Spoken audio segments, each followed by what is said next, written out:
Unlock the power of seamless automation by connecting Bullx to your Bullx account, boosting efficiency and streamlining your workflow in just a few simple steps. First, head over to your Bullx dashboard and locate the Integrations tab.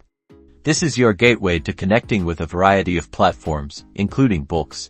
Scroll through the list of available integrations until you find Bullx. Give it a click to initiate the connection process. You'll now be prompted to enter your Bullx API key and Bullx account ID.